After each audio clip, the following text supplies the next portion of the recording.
Em julho de 2011, João Mendes sofreu um acidente de viação que o deixou preso a uma cama de hospital. Até ao dia de hoje, a família corre contra o tempo tentando proporcionar a João cuidados que o ajudem a recuperar funções básicas. Só que a companhia de seguros deixa atrasar todo o processo. Comigo estão o António Mendes, irmão da vítima, e o Hugo Mendes, filho mais velho do João. Olá, muito boa tarde a ambos. Este acidente foi obviamente um grande choque nas vossas vidas e obviamente temeram o pior, porque foi um acidente muito complicado. O que é que aconteceu?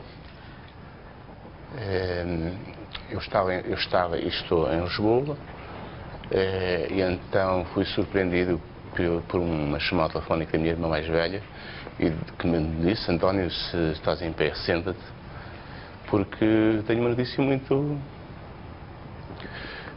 triste para dar. Eu comovo-me sempre quando falo deste assunto, porque os laços que me unem com o meu irmão... E vocês são muitos irmãos, já são 10 irmãos.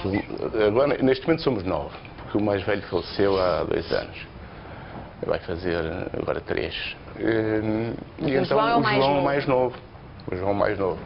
Então a minha irmã mais velha ligou-me a dizer que realmente, como tinha acontecido, eu estava a trabalhar. É claro que, eu não sei, foi como uma bomba. Porque a relação que existe comigo e com o meu irmão, porque Deus ainda tem cá,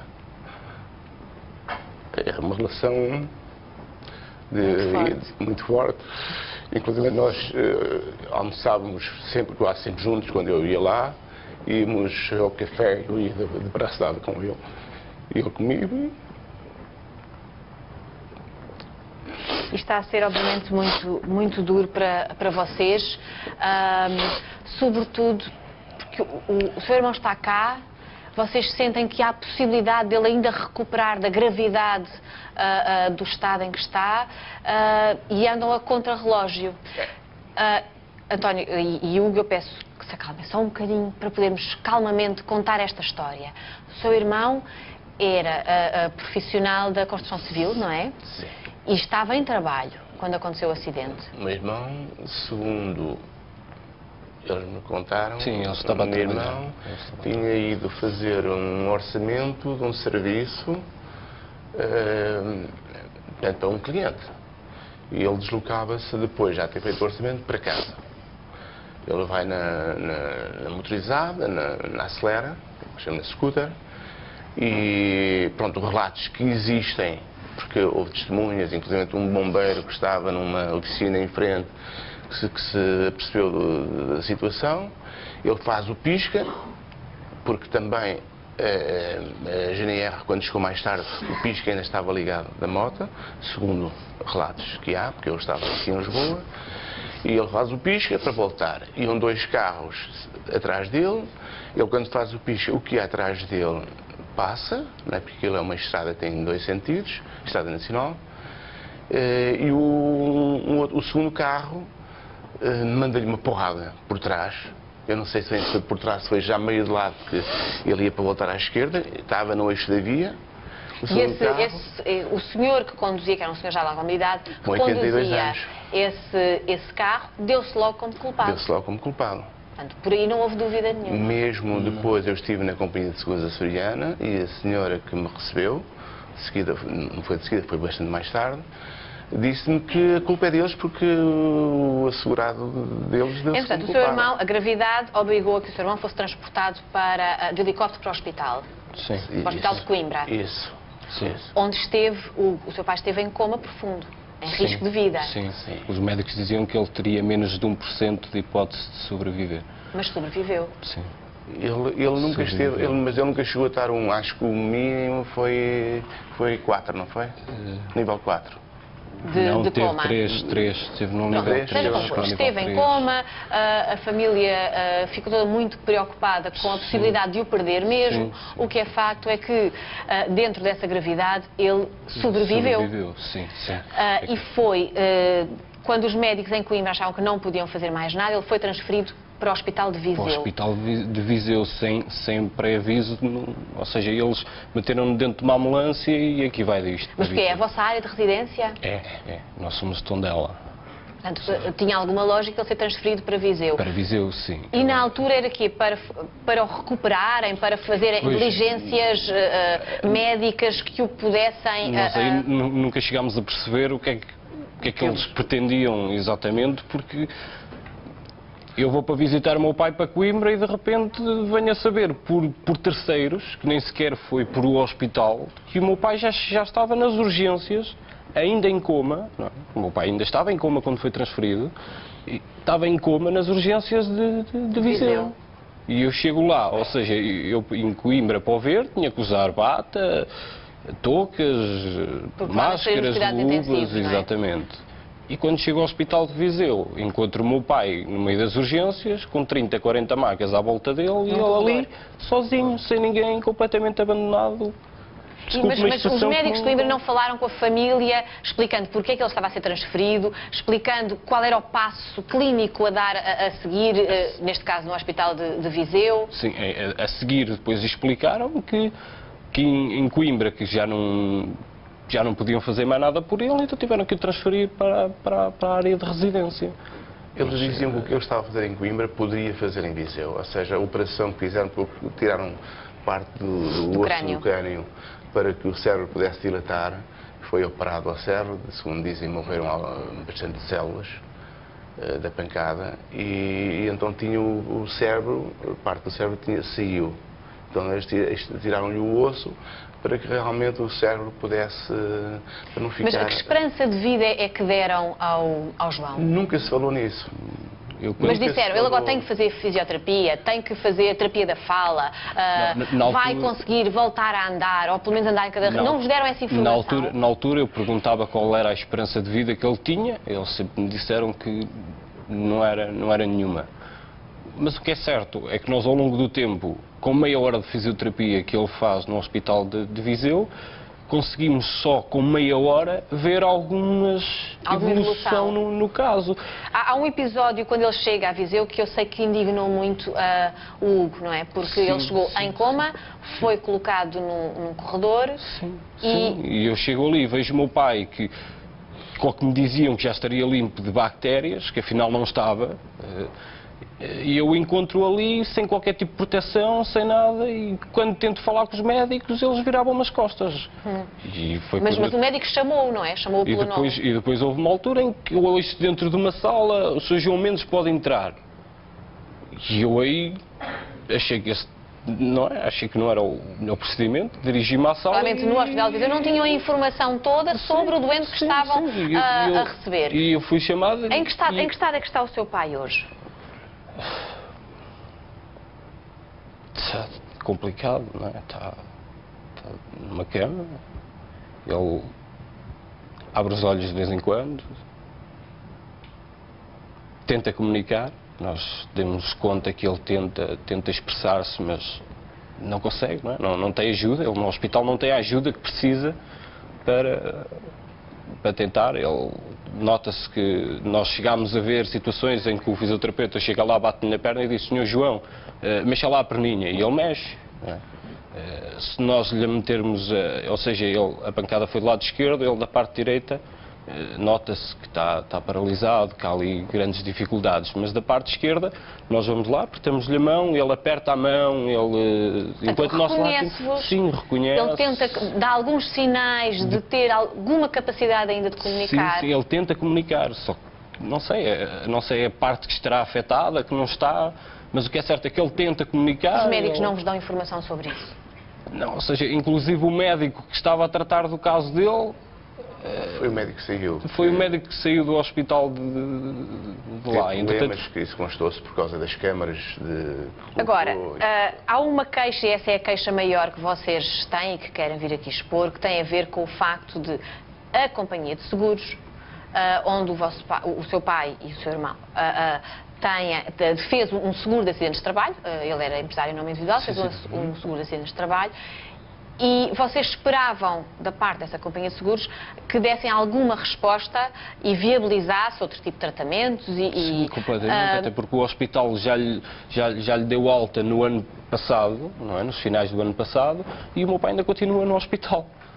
E agora... Que contacto é que já fizeram com a companhia de seguros? Sim, há um relatório de setembro, esse relatório médico, que em setembro eles já diziam no hospital que necessitava de fisioterapia. E nunca foi feito. Porquê é que nunca foi feito? Porque o hospital em Viseu não tinha condições para poder fazer. Tem que ser em centros especializados para esse tipo de recuperação. Pago pela família, é isso? Não. Neste caso será pago pelo seguro, não é? Para alguma coisa existe o seguro. Por vontade de alguém teria que ser suportado pela família, não é? Mas nós entendemos que não, até porque a família é uma família humilde, trabalhadora, mas humilde, e não tem condições. E que contactos é que já fizeram com a companhia de seguros? Nós entramos em contacto com eles, só que eles, pura e simplesmente, dizem que o caso está em andamento e que... Mas já vos pediram alguns documentos, já vos pediram alguns relatórios clínicos? Nós apresentámos um relatório no qual o médico sublinhou com tinta fluorescente que ele precisava da reabilitação e, curiosamente, a minha mãe foi ao seguro, especificou esse relatório lá na companhia e eles disseram que esse relatório nunca existiu. No qual apareceu o relatório que nós não sabemos de quem será o médico, quem foi ou quem deixa de ser. Enviado pela companhia de seguros? Que apareceu lá na companhia de seguros, em que diz que o meu pai que não há mais nada a fazer e que ali que não se pode mexer mais. Então, quer dizer, eu apresento um relatório passado por o hospital em que o meu pai precisa de reabilitação, esse relatório desaparece da seguradora, segundo eles dizem, não é? Isto foi a mensagem que eles nos passaram, e aparece um outro relatório que nós não sabemos de onde é que ele veio, a dizer que o meu pai que não tem salvação e que dali não passa. Ficará sempre em estado vegetativo. Agora, estamos a falar de um acidente onde um senhor, que também tinha um seguro, se deu como culpado. Portanto, estamos a falar de outra seguradora. Exatamente. Essa seguradora, desse condutor, que se deu como culpado, não foi contactada por vocês? Tem também uma palavra a dizer? Eu posso explicar essa situação, porque isso passou tudo por mim. O trabalho, o contacto com a seguradora passou por mim, porque uma sobrinha minha que trabalha no hospital em Tondela, portanto, a família, portanto, houve um acidente e foi dado como acidente de trabalho. Embora a polícia e os autos todos está como fosse um acidente de viação, na medida em que o segurado de determinada companhia de seguros deu-se como culpado, mas como ele vinha em trabalho, acionaram não sei quem, também nunca fiz questão de saber, o acidente de trabalho. E uma sobrinha minha que trabalha no hospital em Tondela foi à seguradora tratar de uma situação do sim, pai, do meu cunhado, sim.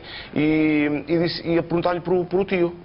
Eu disse, o meu tio está no hospital. Eu disse, não, o seu tio não está em casa. Eu disse, não, está no hospital. E então tentaram saber aqui para Lisboa, para a companhia de seguros, aqui em Lisboa, não sei se pode dizer ou não as companhias de seguros, o nome das companhias de seguros.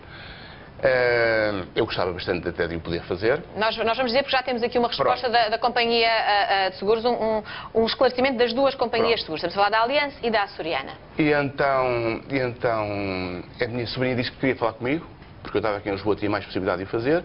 Eu fui a Tondela, falei com a minha sobrinha, depois falei com a minha cunhada, porque a minha cunhada confiou nas pessoas que tratavam das coisas lá da terra, porque são pessoas conhecidas. António, a companhia de seguros do outro segurado, o senhor que foi culpado do acidente, deu alguma resposta? Foi contactado? Eu fui lá, eu fiz uma reclamação, que depois mais tarde veio à Açoriana, à companhia de seguros de Centro de Trabalho.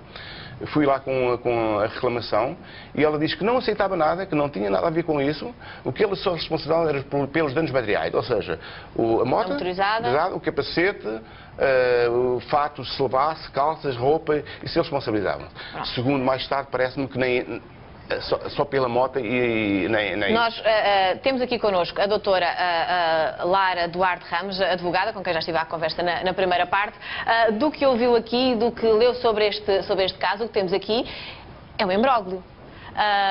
Nestas situações, nesta em particular, em situações como esta, quem é que deve responder? É a companhia do sinistrado, da vítima, a companhia que tem o seguro de acidentes de trabalho ou do responsável do acidente? Parece-me que neste caso o seguro acionado imediatamente foi o seguro dos acidentes de trabalho. Portanto, isto é o que diz a lei, não é?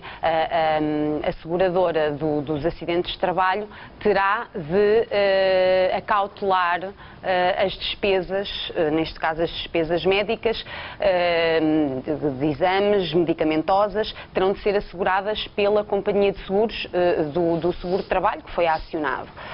Todos os meios complementares de recuperação também serão assegurados.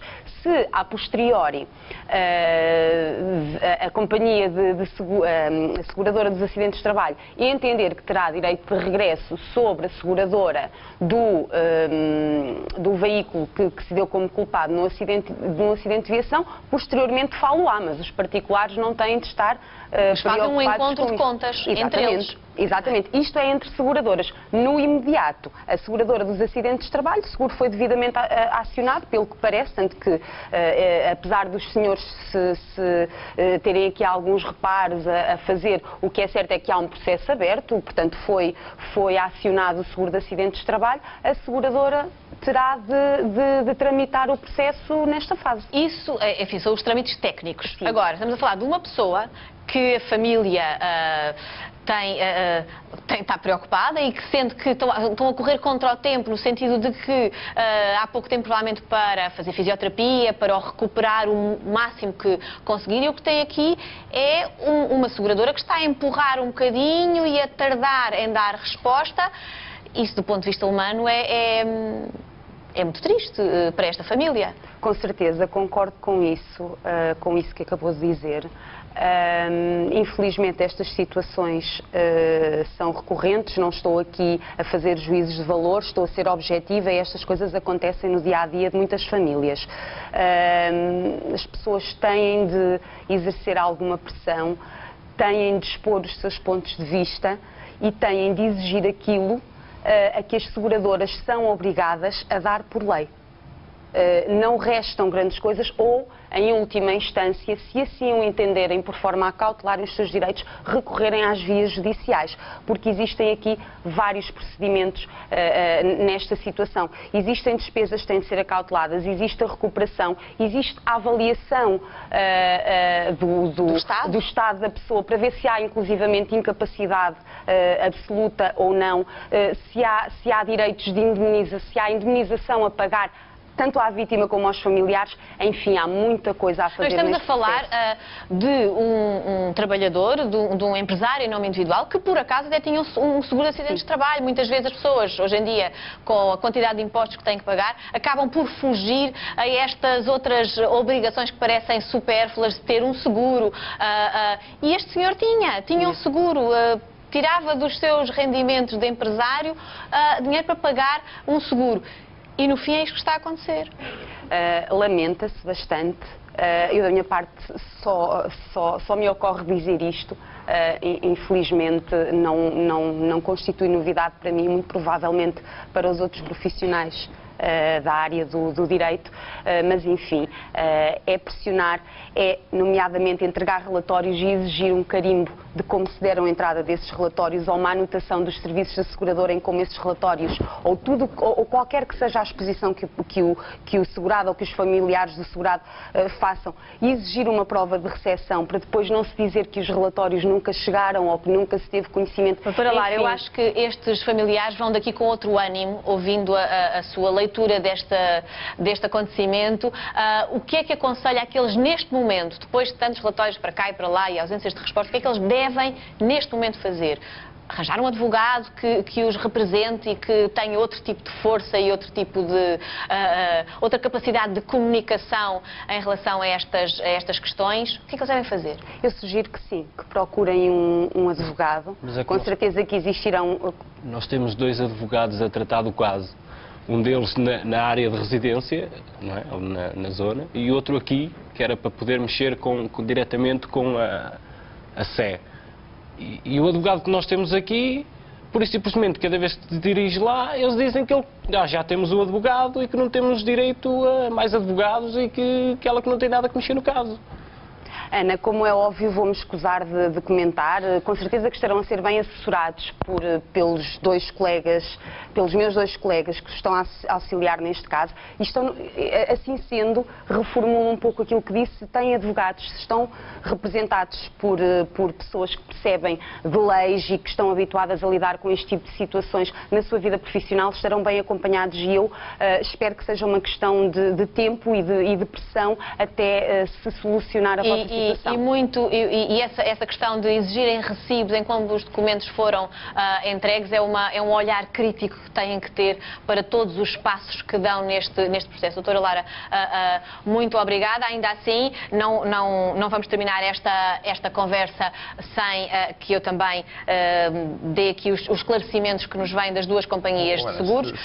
Tenho agora muito rapidamente que fazer isso. Depois tem toda a liberdade de falar com a doutora Lara nos bastidores. É muito importante. Num minuto eu esclareci. Não tenho um minuto. Tenho que dizer que recebemos os esclarecimentos tanto da Allianz, que é a companhia de seguros do senhor que provocou, que se deu como culpado no acidente, garante ter assumido desde logo a responsabilidade do sinistro e remete a questão dos danos corporais para a companhia de seguros açoriana, com quem posteriormente procederá ao acerto de contas relativo às despesas de tratamento e internamento do sinistrado. Em relação à companhia açoriana, que é a companhia que nós temos referido aqui como tendo o seguro de acidentes de trabalho, garante ter acompanhado desde o início o processo do seu segurado e vai agora avaliar o pedido recebido hoje com vista à recuperação do sinistrado. Diz ainda ter satisfeito todas as solicitações anteriores, nomeadamente a cedência de uma cadeira de rodas, especialmente equipada para fazer face à presente situação clínica do sinistrado no passado dia 19 de abril. São os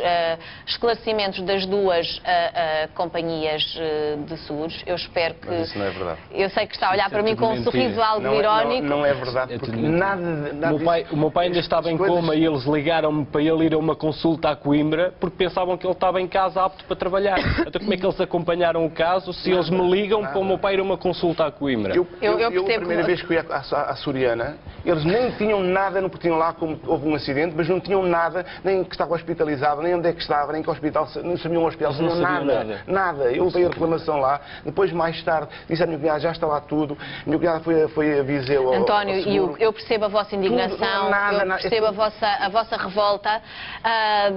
A companhia de seguros, a única coisa que fez foi andar tipo do género, desculpe, mana, vamos tentar fazer que eles desistam pelo cansaço. Pronto, é a sua leitura, mas eu também acho que hoje aqui, com os esclarecimentos da doutora Lara, com o facto de terem vindo expor este caso que ainda é de uma dor tão grande para a vossa família, com certeza que isto vai resultar em novidades e que eu espero que sejam positivas e sobretudo para o seu pai, que recupere e que usufrua de todo o carinho que esta família tem demonstrado. Muito obrigada, um aplauso de grande carinho para ela.